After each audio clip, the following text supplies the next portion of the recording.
रुक्ष्मणीबेन दीपचंदभाई Gardi Jain academy Saurashtra university द्वारा आयोजित सतीओनी जे व्याख्यानमाळा महासतगाथा एना 7मा मणकामां आप सौनु हूँ सौराष्ट्र यूनिवर्सिटी परिवार वती हार्दिक स्वागत करूँ छूँ। आप सौने मारा नमस्कार, सौने मारा जय जिनेन्द्र। मित्रों, आजे जानी साहेब जे सती विषे बात करवाना छे ए सतीनुं नाम छे द्रौपदी। मित्रों, अपनी जे भारतीय परंपरा है ए भारतीय परंपरा में सतीओनु महत्व अथवा तो सतीओनु स्थान शू है एनी एक आखी जे गाथा है ए गाथानी आ व्याख्यान श्रेणी चाली रही है। आपणे त्या शास्त्रों में तो त्या सुधी कहवायु है, खास करीने 5 सतीओना महिमानो तो एक श्लोक है अने ए श्लोक प्रमाणे 5 सतीओ ए 5 सतीओ एटले अहल्या, सीता, द्रौपदी, तारा अने मंदोदरी एम कहेवाय छे के आ 5 सतीओना नाम स्मरण थी ज बधा पाप छे ए पापनो नाश थाय छे। तो आ जे श्लोक छे ए साबित करी आपे छे के आपणी संस्कृतिओमां सतीनुं स्थान केटलुं छे। आजे जे सतीनी वात करवाना छे जानी साहेब ए सती छे द्रौपदी। आम तो आ महाभारतनुं आ एक पात्र छे अने एम कहेवाय छे के द्रौपदी छे ए द्रौपदी तो जोगणी हती अने ए वात साची छे मित्रों, एटला माटे के जो ए जोगणी होय तो ज ए 5 पुरुषोने ए नी ए धर्मपत्नी ए बनी सके। आवुं वस्त्राहरण जेवुं जे कष्ट छे ए कष्ट ए सहन करी सके। एटलुं ज नहीं पण ज्यारे ज्यारे ए मुश्केलीमां होय त्यारे खुद भगवान कृष्णने दौड़ीने एनी पासे आववुं पड़े। एटले आ द्रौपदी छे ए द्रौपदी साक्षात जोगणी हती। ए याज्ञसेनी पण छे, पांचाली पण छे, कृष्णा पण छे। कारण के पांचाल नरेशनी पुत्री होवाने नाते ए पांचाली छे।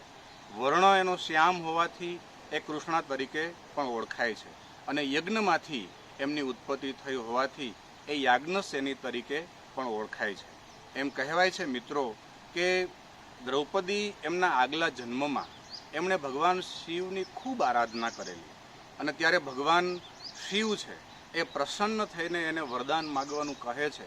त्यारे ए कहे छे के हूँ ઈચ્છું एवा 5 लक्षणोवाळो पति मने प्राप्त थाय। त्यारे भगवान शिव एने कहे छे के तू ઈચ્છે एवा लक्षणोवाळो 5 पुरुष मळवो ए तो बहु अघरू काम छे, पण छतांय द्रौपदी एमनी जे मांग छे ए मांग प्रमाणे ए अडग रहे छे। एने आ जन्ममां पोते ઈચ્છે एवा 5 लक्षणोवाळो एक पुरुष तो पति तरीके मळतो नथी, पण हाँ ए 5 पतिनी धर्मपत्नी हती एटले एमने एमनी ઈચ્છा प्रमाणेना लक्षणोवाळा 5 पति मळे छे।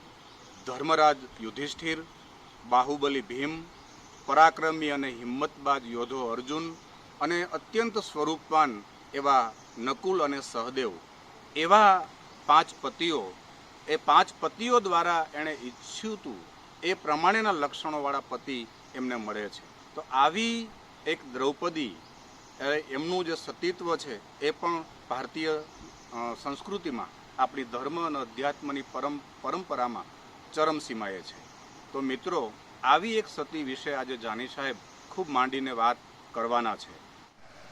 मित्रों, आपणा सौ माटे आनंदनी वात ए छे के आ जे महासत गाथानी जे व्याख्यानमाळा चाली रही है एमां गई काले गोंडल खाते बिराजमान जैन साध्वी परम वंदनीय अजिताजीए राजीपो अने प्रसन्नता व्यक्त करतो एक विडियो संदेश पण मोकल्यो छे।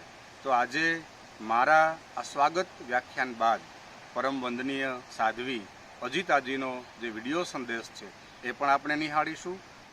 पूज्य जोनीभाई अने पूज्य अर्चनाबेन एमनो जे 16 सतीओ विशेनो जे स्तवन श्लोक छे ए स्तवन श्लोकनुं गान आपणे सांभळीशुं अने त्यार पछी आपणे जानी साहेबनुं व्याख्यान छे ए सांभळीशुं।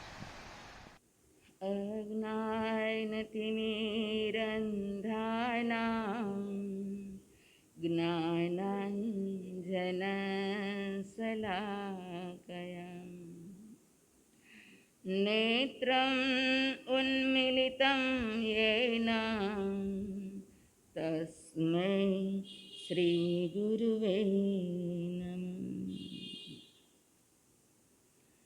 શાસન પિતા શ્રમણ ભગવાન મહાવીર સ્વામીના ચરણોમાં વંદન, ઉપકારી ગુરુ ભગવંતોના ચરણોમાં વંદન, ઉપકારી ગુરુણી મૈયાના ચરણોમાં વંદન.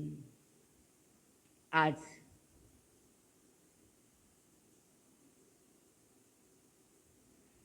એક એવા વ્યક્તિને આપણે શુભેચ્છા દેવાની છે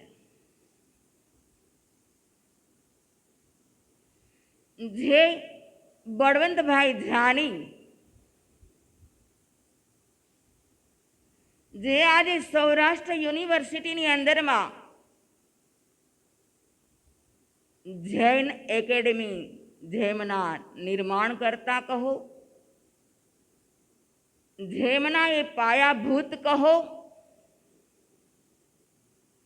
એવા એ બળવંતભાઈ જાનીએ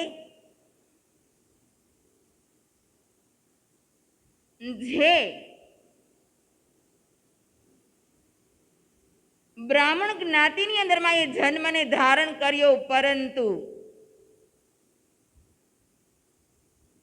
કુલ એ કદાચ ભલે બ્રાહ્મણનું રહ્યું, પરંતુ કર્મ એમના જૈનના છે. જૈનોની સાથે અને જૈનિઝમ સાથે આજે એ વર્ષોથી જોડાયેલા છે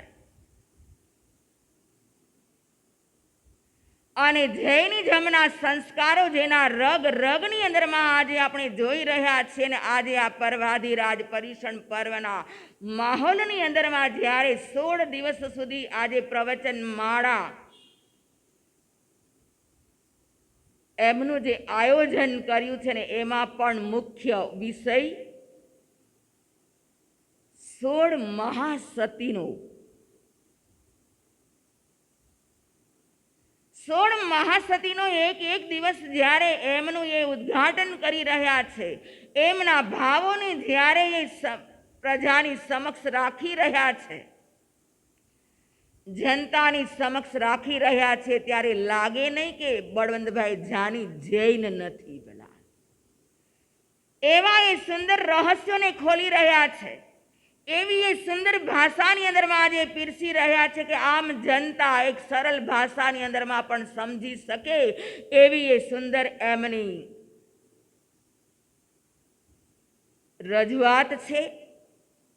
અને આ બ્રાહ્મણનો વારસો જો કહીએ ને તો અમે ગૌરવ અનુભવીએ, અમે પણ એ ગરિમા અનુભવીએ કે ભલા આજે અમારા જૈન શાસનને જો જીવંત રાખ્યું હોય ને, ભગવાન મહાવીર સ્વામીના વારસાને જો જીવંત રાખ્યો હોય ને, તો એ બ્રાહ્મણ જ્ઞાતિ છે. કારણ ભગવાન મહાવીરના 11 ગણધર એ બ્રાહ્મણ હતા અને એની અંદરમાં જે ભગવાનની પાટ ઉપર આવનાર એવા એ પંચમ આચાર્ય, પંચમ ગણધર સુધર્મા સ્વામી એ પણ બ્રાહ્મણ હતા અને એમની પાટાનું પાઠ આજે જે અહીંયા સુધી અમે એમની પાઠ આજે જે અહીંયા સુધી પહોંચેલી છે, એમનું શાસન, એનું અનુશાસન જે અહીંયા સુધી પહોંચેલું છે ને, એક માધ્યમ પાયાની અંદરમાં પણ ત્યાં બ્રાહ્મણ જ હતા. ભલા એટલે આજે બળવંતભાઈ જાનીને અમે એટલી સુંદર શુભેચ્છા આપીએ છીએ કે બળવંતભાઈ જાની, આપ આવા સુંદર કાર્યો કરી રહ્યા છે. અમારી શુભ કામના છે કે આ કાર્ય આપ કરો છો, આજે વાંચન કરી રહ્યા છો, આજે સત્યોના જીવનને આપ કહી રહ્યા છો, સમજાવી રહ્યા છો અને એમના માધ્યમથી અનેક લોકો, આત્માઓ, અનેક સ્ત્રીઓ એના જીવનનું એ પરિવર્તન કરીને સતીના રાહ ઉપર ચાલવાના પ્રયત્ન કરશે.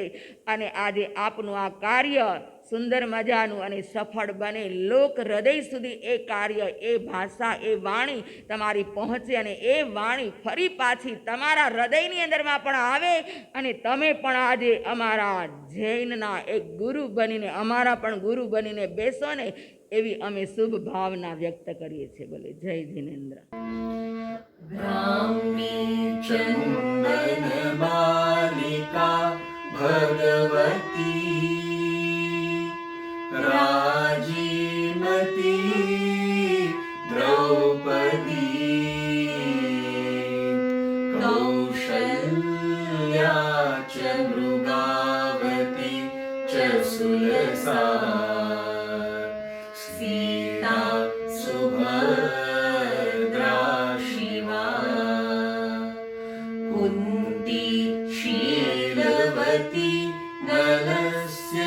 दयिता चूला प्रभावत्यपि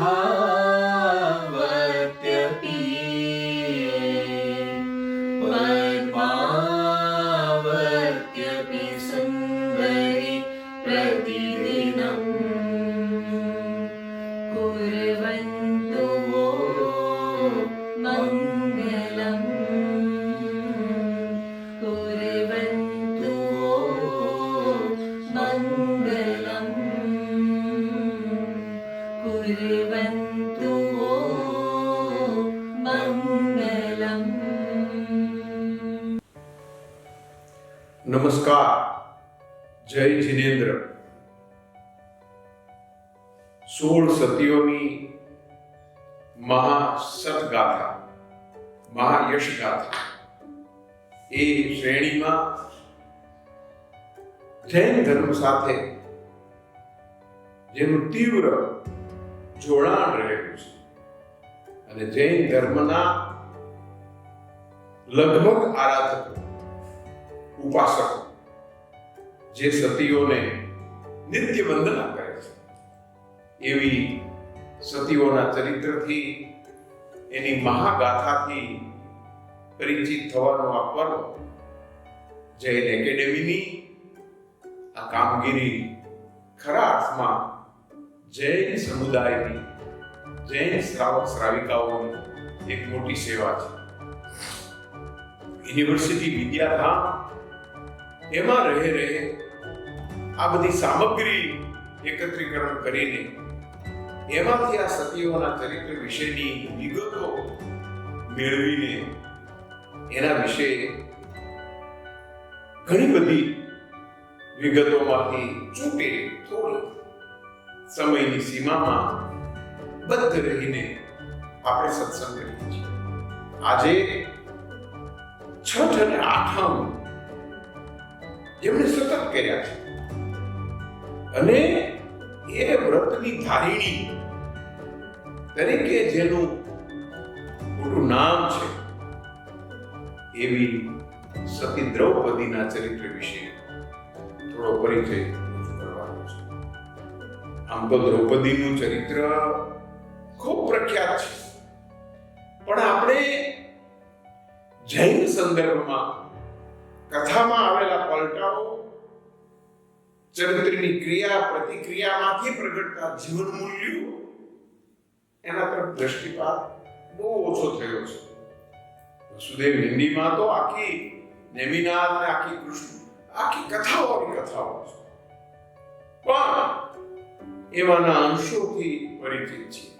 પણ આમાં દ્રૌપદીનું ચરિત્ર 3-4 રીતે મહત્વનું છે. સતી સન્નારી તરીકે એ આપણે જાણીએ છીએ કે પાંચાલ દેશમાં કંપીલપુર નામનું નગર, એના રાજા દ્રુપદ અને એની રાણીનું નામ ચુલ્લણી દેવી, એની પુત્રી આ દ્રૌપદી છે. દ્રુપદ રાજાને દ્રૌપદી પુત્રી તો છે, પણ સાથે સાથે 2 પુત્રો પણ છે, ધૃષ્ટદ્યુમ્ન અને શિખંડી. 3 સંતાનોના પિતા આનંદથી પોતાનો સમય પસાર કરે છે. સંતાનો ધાર્મિક વાતાવરણમાં, ધાર્મિક અભ્યાસમાં, ધાર્મિક ઉત્સવોમાં અને વિદ્યાભ્યાસમાં ઉછરી રહ્યા છે. દ્રૌપદી આરંભથી જ માતાની સાથે સાથે છઠ અને આઠમ એને ધારણ કરે છે. આપણે જાણીએ છીએ કે છઠ હોય ત્યારે શું વર્જ્ય છે, શું ઉપાસ્ય છે, તો એ આરાધના નું આટલું લાંબુ કૂ, એની મૂળ, એના ફળ રૂપી જે ચરિત્ર છે એ દ્રૌપદી છે. દ્રૌપદી ગુણમાં, રૂપમાં, ધાર્મિક ક્રિયાઓમાં ભારે પ્રભાવક છે. પિતાને વિચાર આવ્યો કે આવી તેજસ્વી પુત્રીને, તેજસ્વી પતિ મારે મેળવી આપવો છે તો શું કરવું? ઘણી ચર્ચાને અંતે વિમર્શને અંતે નક્કી કરે છે કે રાધા વેદ જે કરી શકે સફળતાથી એની સાથે દ્રૌપદીનું પાણી ગ્રહણ કરાવતા. એક ધાર્મિક પરમ ધાર્મિક સતી તેજસ્વી સન્નારી સતી એના માટે સ્વયંવર રચાય અને એમાં ભૂમિકા સમજાવે કે રાધાવેદ એટલે 108 પુતળીઓ છે. એમાં વચ્ચે એક રાધા નામની પુતળી છે. એ 108 પુતળી વાળું ચક્કર ફરે જ છે. રાધા નામની પુતળી પણ આમ ફરતી જ હોય છે એની સાથે સાથે. એનું દ્રશ્ય, એનું પ્રતિબિંબ નીચે તેલની કડાઈ જે ઉતરે છે, તેલ ઊનું છે, એમાં એનું પ્રતિબિંબ પડે છે. એ પ્રતિબિંબમાં નજર કરીને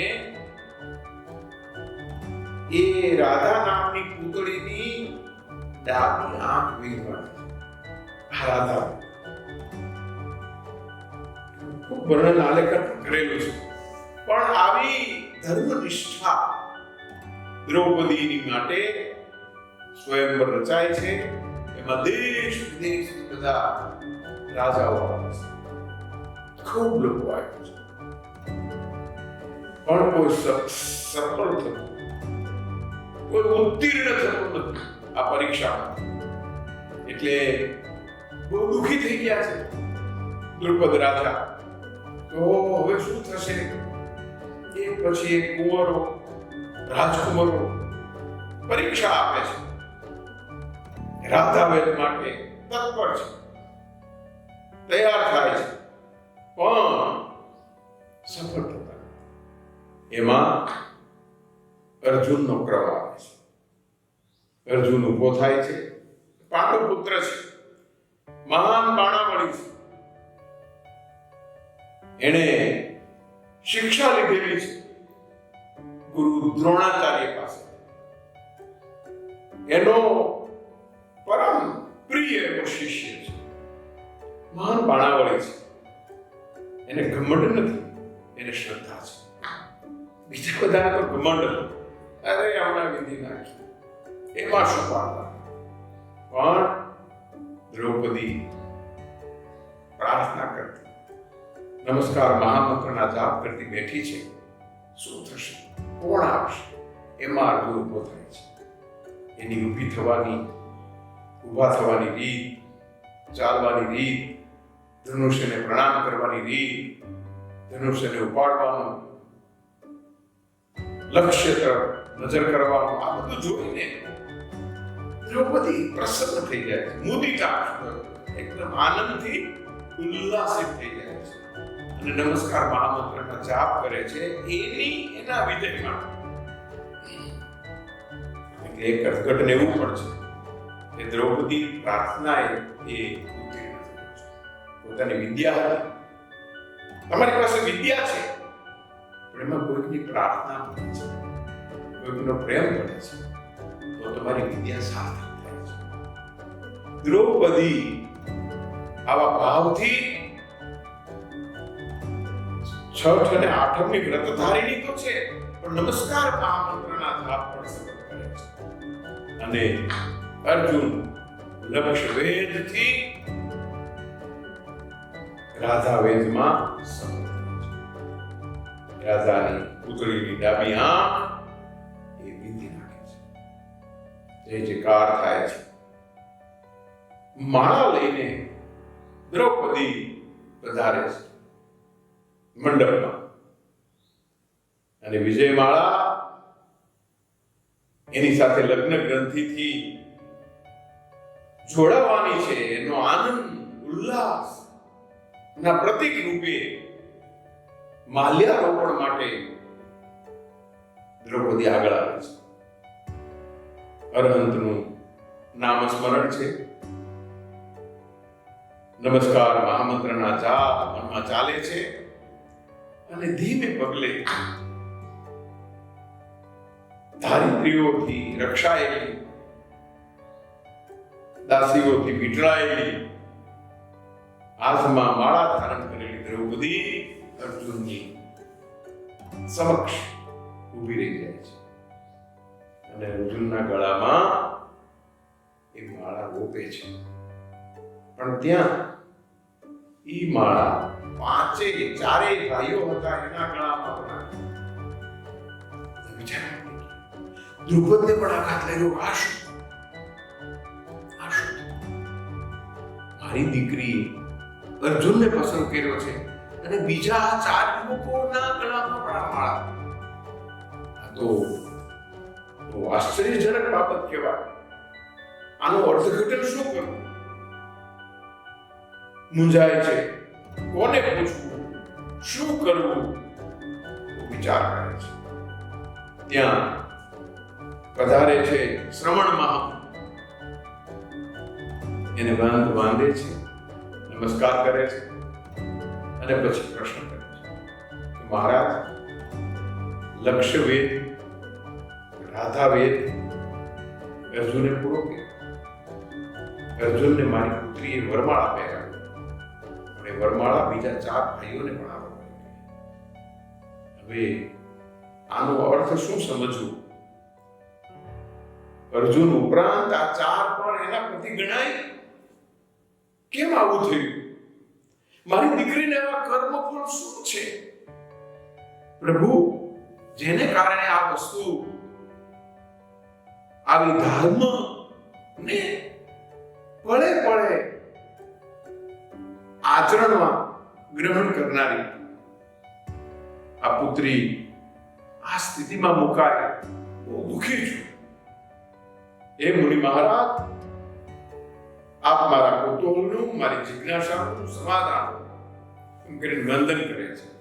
એટલે મહામુનિ કહે છે શ્રમણ કે તને હું આનો પૂર્વ ભાવ સમજાવું. શા કારણથી આવું થયું છે? ચંપા નગરીની અંદર 3 બ્રાહ્મણો રહેતા હતા. સોમદેવ, સોમદત્ત અને સોમભૂમિ. આ 3 ભાઈઓ બહુ જ ધર્માભિમુખ હતા, જૈન શાસનને માનનારા. એમની 3ની પત્નીઓ પણ નાગશ્રી, રતિભૂતિ અને યક્ષશ્રી. આ 3 પત્નીઓ પણ પરસ્પર પ્રેમભાવ રાખનારી હતી અને સંયુક્ત કુટુંબ હતું. બધા સાથે રહેતા હતા, એક રસોડે બધા જમતા હતા, એક સાથે બધા એના કામ કરતા. આ સ્થિતિમાં સમય પસાર થતા એક દિવસ નાગેશ્રીને રસોઈ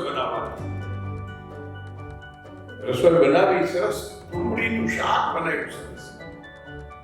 પણ જોયું કે તુંબડી કડવી, એટલે શાક બહુ કડવું લાગ્યું.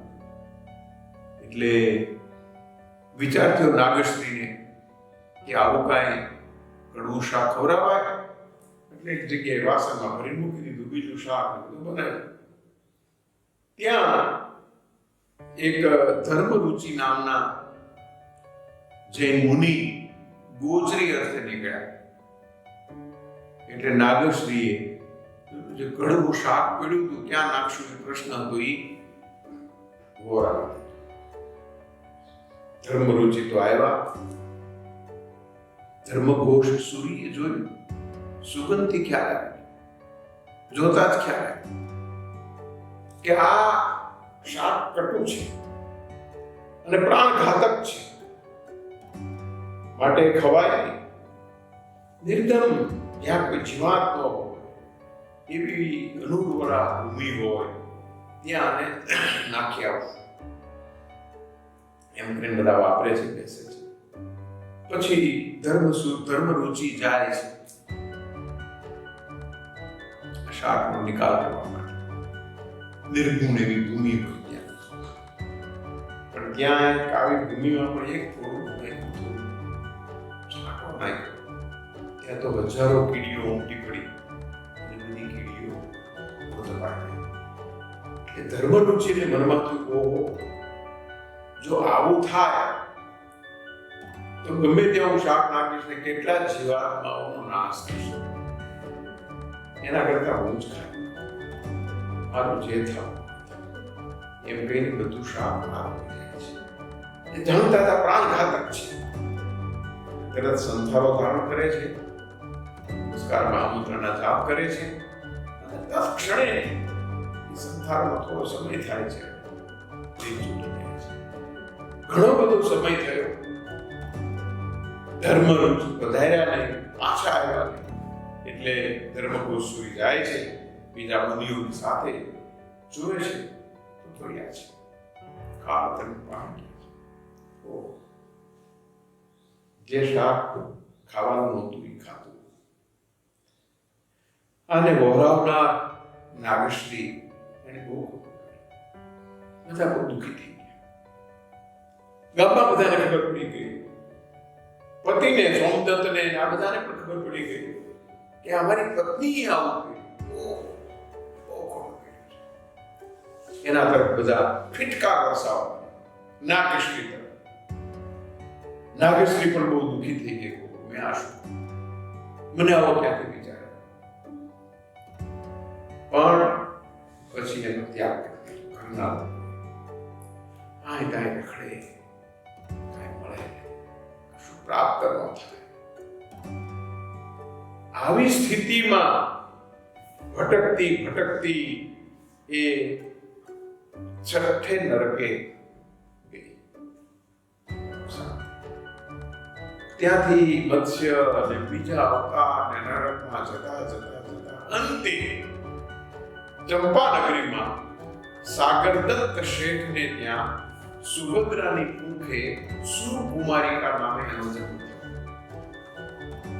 નાગશ્રી એક જન્મમાં આવું અપકૃત્ય થઈ ગયું, ખૂબ પરેશાન થઈ, ખૂબ અવહેલના પામી, અને અંતે છઠ્ઠે નરકમાં, પછી મત્સ્ય, જુદા જુદા અવતારો, જુદા જુદા જન્મ ધારણ કરીને અંતે સાગરદત્ત શ્રેષ્ઠીને ત્યાં ચંપક નગરીમાં સુભદ્રા કુમારીની કુખે એ સુકુમારિકા નામે પુત્રી રૂપે જન્મ થયો. સુકુમારિકા પણ ખૂબ જ ધર્માનુરાગી છે. પૂર્વજન્મના સંસ્કારો તો છે, કર્મફળ ના ભોગે થયું, પણ આ જન્મમાં આપણને શેઠને ત્યાં ખૂબ આનંદથી પ્રસન્ન ચિત્તે દિવસો પસાર કરે છે, ધર્માભિમુખ રહે છે. ધર્મના આચરણમાં ક્યાંય કોઈ પણ સમયે એ કશું દુઃખી થવા જેવું કરતી નથી. ભગવાનની આરાધના જ કરે છે, પણ કર્મફળ કોઈને છોડતું નથી. એટલે આ મોટી થાય છે, યુવાન થાય છે, એને ખબર નથી એના શરીરમાં અગ્નિ વ્યાપેલો છે. પેલું કટુ પદાર્થ જે હતો ને એ અગ્નિ રૂપે શરીરમાં વ્યાપી ગયો છે. આ જન્મે લગ્ન થાય છે શ્રેષ્ઠીના સૂત સાથે, પણ એ પુત્ર પતિ પત્ની મળે છે, બેસે છે, જ્યાં એને સ્પર્શ કરે છે ત્યાં આગના અંગારાને પીડ્યું હોય એવો અનુભવ થાય છે. બીજે દિવસે સવારમાં એ શ્રેષ્ઠી પુત્ર એને છોડીને ઘેરે જતો રહે છે, પોતાના મિત્રના. સુકુમારિકા કહે છે તો મારો પતિ મને છોડીને ચાલ્યો. ભગવાનને પ્રાર્થના કરે, ઉપાસના કરે. એમ કરતા કરતા એને ખ્યાલ આવે છે કે મારે આ વાત કેવી છે. પિતાને વાત કરે છે. પિતા જાય છે જમાઈના પિતા પાસે વાત કરે છે કે આવું થયું છે. એટલે એ સમજાવે છે કે આ બરોબર નથી કર્યું. શ્રેષ્ઠી પુત્રને સમજાવે છે, પણ સાગર દત્તની વાત પહેલા ઉપર અસર કરતી નથી કે હું બળી મરવા તૈયાર છું, પણ આ અગ્નિના ટુકડાની સાથે જીવન પસાર નહીં કરી શકે. પાછી આવે છે અને ભિક્ષુ વગેરે સાથે લગ્ન કરે છે, પણ બધા એને છોડીને ભાગી જાય છે, કોઈ સ્પર્શ કરી શકે નહીં. તે પાછા એક ભિક્ષુકને પરણાવે છે, પણ ભિક્ષુક એને પામે છે, મેળવે છે, પણ એને સ્વીકારી શકતો નથી. એ પણ દુઃખી થાય છે, એ પણ છોડીને ચાલી જાય છે. એટલે આ સુકુમારિકાને મનમાં થાય છે કે આ બધું અંતે જો આ જ પ્રકારના દુઃખો અમારે ભોગવવાનું હોય તો શું કરીશ? ધર્મ વિમુખ થાય છે, કઈ રસ્તો નથી. ત્યાં એક સાધ્વી વૃંદ ત્યાં આવે છે, નમસ્કાર કરે છે અને પોતાની વ્યથા કહે છે કે ભાઈ હું પરણું છું, મારા લગ્ન થાય છે, પણ પતિ મને છોડીને જતા રહે છે, કારણ કે મને સ્પર્શ કરે છે ને એને આગને અડતા હોય, અગ્નિના કણને પકડતા હોય એવું લાગે છે. તો આપ મને કાંઈ એવું વ્રત, એવી ઉપાસના કહેશો? સાધ્વી વૃંદ કહે છે કે અમને સંસારી નથી, અમને આવી ખબર ન પડે, અમે તો ઉપદેશ આપીએ દુઃખ દૂર કરવા માટે, કષ્ટ દૂર કરવા માટે, એમ કરીને એને પ્રબોધે છે.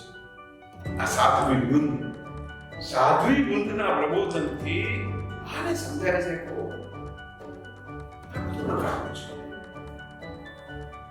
સંયમ માર્ગે મારે જવું છે. મારે આ એશના કર્મફળમાંથી છૂટવા માટે, કર્મફળના આ બળમાંથી બહાર આવવા માટે મારે આ ભવમાંથી મોક્ષ ગતિ તરફ જવા માટે હવે મારે દીક્ષા લેવી જોઈએ, પ્રવજ્યા ધારણ કરવી જોઈએ, સંયમ કેળવવો જોઈએ. આવું લાગે છે. સુકુમારિકા નાગશ્રી સુકુમારિકા અનેક સાથે પરણી, કોઈ એને પતિ સ્વીકારી શક્યો નહીં, દુઃખી છે, ધર્મને શરણે જાય છે. મા સતીજીઓ સાધ્વીઓને વંદે છે. સાધ્વી આવો ઉપદેશ આપ્યો, બીજે દિવસે, ત્રીજે દિવસે એમ સતત આવા ઉપદેશ એને મળતા જાય. એટલે બહુ જ રાજીપો અનુભવે છે, એને આનંદ થાય છે, એક પ્રકારની શાતા અનુભવે છે.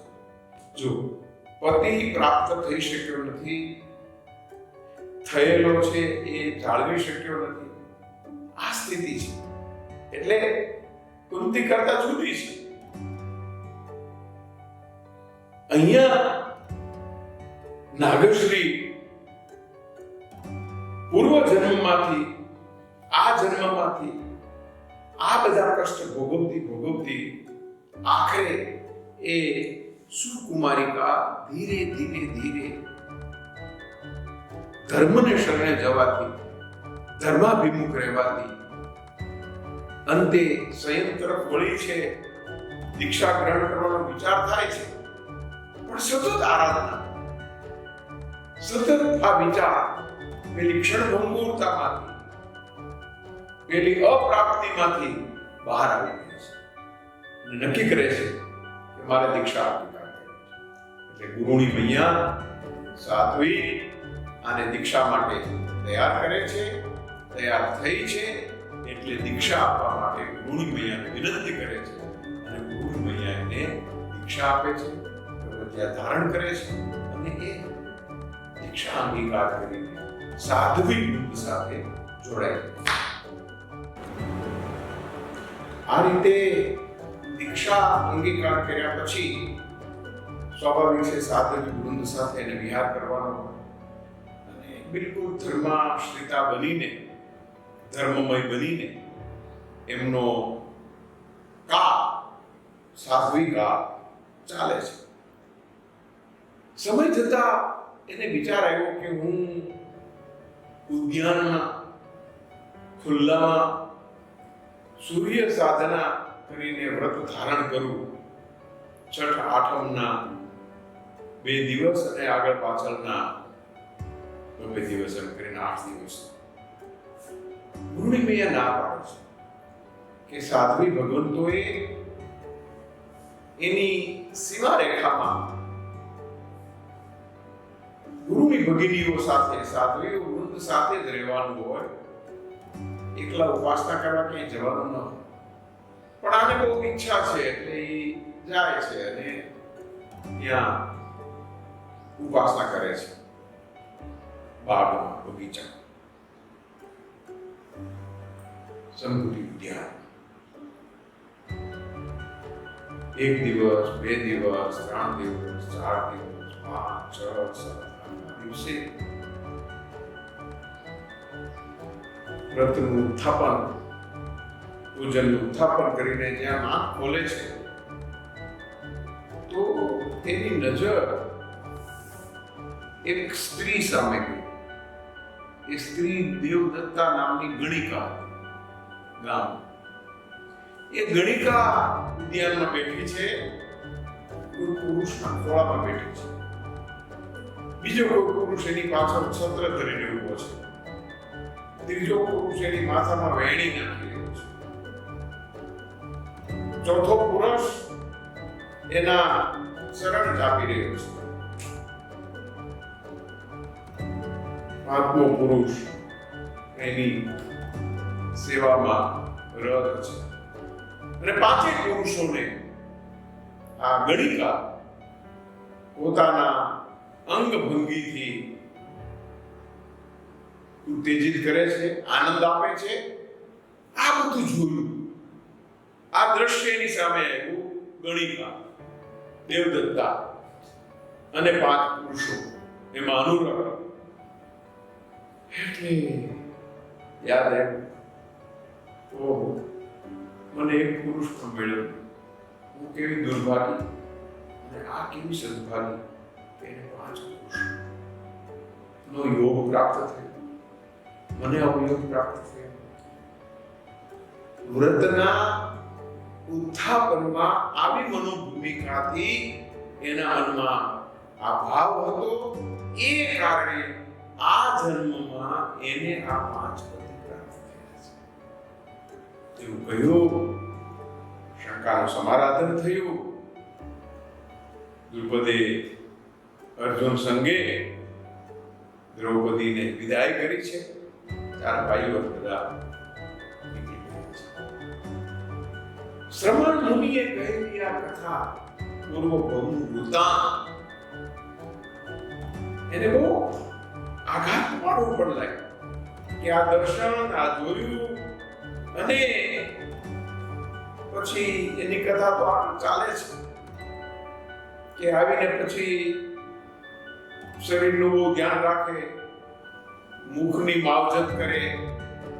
એટલે એને સમજાવે છે કે ભાઈ આવું તું કરાય નહીં. પછી એ નરકે ગતિ પામે છે અને આ જન્મે આપણે ક્યાં મુક્તિનો પ્રયોગ કરી છે. વ્રત ઉપાસના દ્રૌપદી ના પૂર્વ જન્મના સંસ્કારો, ઘાતી કર્મો આ જન્મની અંદર આ પ્રકારની ફળ પ્રાપ્તિ એટલું જ. એનું તપ, એનું તેજ, એનું શીલ રક્ષાયેલું છે. પણ ક્યારે કલ્પનામાં પણ, વિચારમાં પણ શ્રાવિકાએ કેવો સંયમ રાખવાનો છે એનું તેજસ્વી દૃષ્ટાંત દ્રૌપદી છે. ભૂલથી પણ ખરાબ વિચાર, કુવિચાર, કુઈચ્છા તમારા ચિત્તમાં ઉઠે નહીં. એનો પળે પળ તમારે જાગૃતિ કેળવવાની છે. 16 સતીઓની કથા, 16 સતીઓની મહાગાથા આખરે આ પ્રકારના અંગોની નિર્દેશ કરી જાય છે. શ્રાવિકાએ કેવી રીતે રહેવું, સતી પદ પ્રાપ્તિ માટે કેવા વ્યવહારો કરવા, એની વિગતો સૂચવતી આ બધી કથા સૃષ્ટિ છે. પછી તો આપણે જાણીએ છીએ કે દ્રૌપદી 5 પાંડવો સાથે નગરની અંદર ખૂબ સુખ ભોગવે છે, ખૂબ આનંદ, ઉલ્લાસ, સુખ, સંપત્તિ બધાનું સખ્ય મેળવે છે અને આપણે જાણીએ છીએ કે એને સંતાન અભિમન્યુ વગેરે પણ થાય છે. એક વખત દ્રૌપદી પોતાના મહેલમાં શૃંગાર સજી રહી છે, તૈયાર થઈ રહી છે. શૃંગાર સજીને એટલી બધી એમાં અનુરક્ત છે, જન્મના યોગો હજી પૂરા નષ્ટ નથી થયા. એટલે પોતાના રૂપને, પોતાના શરીરને એ અવલોકી રહી છે, દર્પણ તૈયાર થઈ રહી છે. નારદ આવ્યા. નારદની તરફ ધ્યાન પણ નારદની સામે દ્રષ્ટિ પણ નથી. એટલે નારદને અપમાન લાગ્યું. નારદ બહુ દુઃખી થઈ ગયા. આને મારે હજી પાઠ ભણાવવો પડશે. મારી સામું નજર ન કરીને મને નમસ્કાર પણ ન કર્યા, મારું આતિથ્ય ન કર્યું. સ્વ રૂપમાં, સ્વ કાયામાં તલ્લીન એવી શ્રાવિકા આવી પીડાદાયક પ્રસંગોને કારણભૂત બને છે. સાવધ રહેવાનું છે, પળે પળે પાછળમાં કારણ છે. દ્રૌપદીની આ ક્ષતિ, વ્યવહારની ક્ષતિ, વર્તનની ક્ષતિ નારદને ઉદ્વિગ્ન કરી જાય છે અને નારદ તરત જ ક્યાં જાય છે? સીધા ઘાતકી ખંડમાં અમરકંકા નામના નગરમાં રાજવી ત્યાંના છે પદ્મનાભ એની પાસે જાય છે. ઘાતકી ખંડમાં પદ્મનાભ રાજવી પોતાની રીતે સભા કરીને બેઠા હતા. સભા બરખાસ્ત થઈ છે, સભા પૂરી થઈ છે અને નારદનું આગમન થયું. એટલે પદ્મનાભ બહુ રાજી થયા, એની પૂજા કરી, અર્ચના કરી, રાણીવાસમાં લઈ ગયા, અંતઃપુરમાં બેસાડ્યા, બધાના આશીર્વાદ લેવડાવ્યા. રાજી થઈ ગયા નારદ. તો મારું કેટલું બધું સન્માન થયું, મારી કેટલી બધી આગતા સ્વાગતા થઈ. બધી અંતઃપુરની રાણીઓને બધાને આશીર્વાદ આપી બેઠા છે. એટલે પદ્મનાભને નારદ કહે છે કે તારા અંતઃપુરને શોભાવે એવી સ્ત્રી તો હસ્તિનાપુરમાં દ્રૌપદી છે. આ બધી સ્ત્રીઓ એની આગળ સામાન્ય છે. એટલે પદ્મનાભ તો દૂતને વાત કરે છે કે ભાઈ આનું અપહરણ કરી આવો. દ્રૌપદી જાય છે, પણ દ્રૌપદી તો સૂતી છે.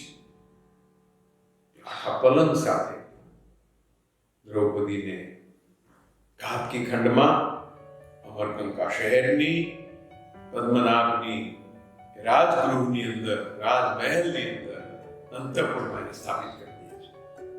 આ બધું સવારે પાંડવો ઉઠ્યા કે દ્રૌપદી દેખાડી. ઓહ, દ્રૌપદી ક્યાં મળતી નથી, શું થયું, કોણ હરી ગયું? એકબીજાને પરસ્પર પૂછે છે, પણ કઈ જવાબ મળતો નથી. એટલે પછી કૃષ્ણને પૂછે છે. કૃષ્ણ નારદને પૂછે છે, નારદ ક્યાંથી આવો છો? હું ઘાતકી ખંડમાંથી આવું છું. કે અમારા દ્રૌપદીના કઈ વાવડ છે, ક્યાંય જોયા છે કે? હા, ત્યાં જ છે. પદ્મનાભ રાજાના અંતઃપુરમાં મેં એને સૂતેલી ભાળી. ઓહો, આ કેવી રીતે? કૃષ્ણ સાથે જાય છે. પાંચે પાંડવો આ ઘાતકી ખંડના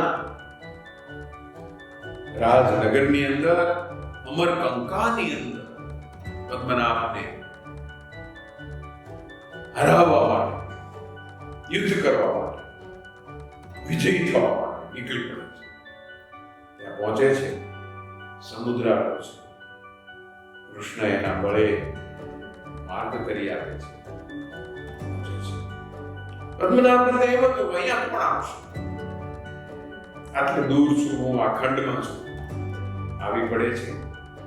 કૃષ્ણને આવેલા જોઈને એને વંદન કરે છે, વંદના કરે છે અને ક્ષમા પ્રાર્થે છે કે મહારાજ, મેં મોટી ભૂલ કરી છે. સતી દ્રૌપદીને હું અહીં લઈ આવ્યો છું, પણ સતી દ્રૌપદી એવા ઉચ્ચ ગુણવાન છે કે અહીં આવતા એને જોયું કે આ અપરિચિત જગ્યા છે. તો મને પૂછ્યું કે હું સતી છું, તમે મને અહીં લઈને આવો, કોણ છો? તો મેં કીધું કે ભાઈ હું આ રાજવી છું, પદ્મનાભ, અને આપને અપહૃત આપ એટલે થયા છો કે મારે આપની સાથે લગ્ન કરવા છે. એ શક્ય નથી, હું તો સતી સ્ત્રી છું. તમે મને 1 મહિનાની અવધિ આપો, મારા પતિ મારા કર્મ ફળે, મારા ધર્મ ફળે અહીં આવશે, મને ઉગાડશે, અને 1 મહિનામાં જો ન આવે તો તારે મારી સાથે પરણવું પડશે. દ્રૌપદી કે ભલે. અને આપણે જાણીએ છીએ કે મહિનો પૂરો થાય પહેલા તો 5 કામ. એટલે આ પદ્મનાભ કહે છે કે સતી સ્ત્રી છે, હું એને પણ વંદન કરું છું. મેં અવિવેક કર્યું, નારદની વાતમાં આવી જઈને મેં એનું હરણ કર્યું. પછી કૃષ્ણ કહે છે કે દ્રૌપદી, નારદનું આતિથ્ય ન કર્યું, નારદને અવકાર કર્યો. શ્રાવિકાનો ધર્મ સંતોને, સાધુ સાધ્વીઓની સેવા શુશ્રૂષા વયાવત પહેલા કરવાનું. તો દ્રૌપદીનું જીવન આવા સંઘર્ષોથી ગ્રસિત છે. પણ એ ગ્રસિત સંઘર્ષોમાં છઠ આઠમનું વ્રત, નમસ્કાર મહામંત્રના જાપ એને અક્ષુણ રાખે છે. દ્રૌપદીએ પછી પંચ પરમેશ્વરીની આરાધના કરી, પંચ પરમેશ્વરી ધ્યાન ધર્યું, છઠ અને આઠમનું વ્રત કર્યું, નમસ્કાર મહામંત્રનો જાપ કર્યો. દ્રૌપદી 1 માસનો પછી અનશન લે છે, અને 5મા બ્રહ્મ નામના દેવલોકમાં એમની મોક્ષ ગતિ થઈ છે. તો આ સતીત્વ, આ સતી વ્યક્તિત્વ કેવા કેવા સંઘર્ષોમાંથી પસાર થતા પોતાની જાતને, પોતાના વ્યક્તિત્વને અક્ષુણ રાખ્યું. સતી પદ પ્રાપ્તિ પાછળના પરિમાણ, પાછળના કારણભૂત પરિબળો કોઈ હોય તો ધર્માપીનું છે. અડગ, અચલ, નિશ્ચલપણે જૈન આચારનું પાલન. દ્રૌપદી સતી તરીકે ખૂબ પંકાય, એનું ખૂબ મહત્વ છે.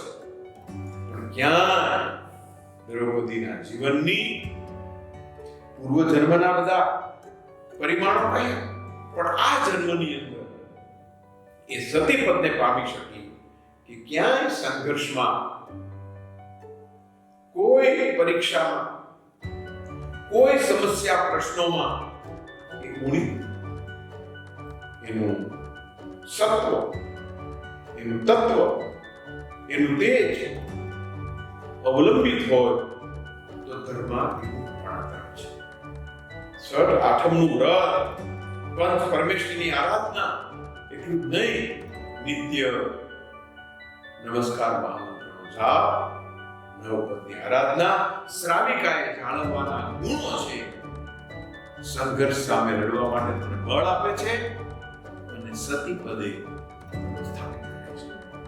આવા કેટલાક ઉપકરણ, કેટલાક ઉદાહરણ, વ્યક્તિત્વને ઘડનારા કેટલાક ઘટકોનો પરિચય મેળવતા આપણે દ્રૌપદીના ચરિત્રની પરિક્રમા કરી, ગુણ સંકીર્તના કરી. એના આનંદ સાથે મારા વિચારને સમયની સીમામાં બંધ રહીને અહીંયા વિરામ આપું છું. નમસ્કાર. જય જિનેન્દ્ર.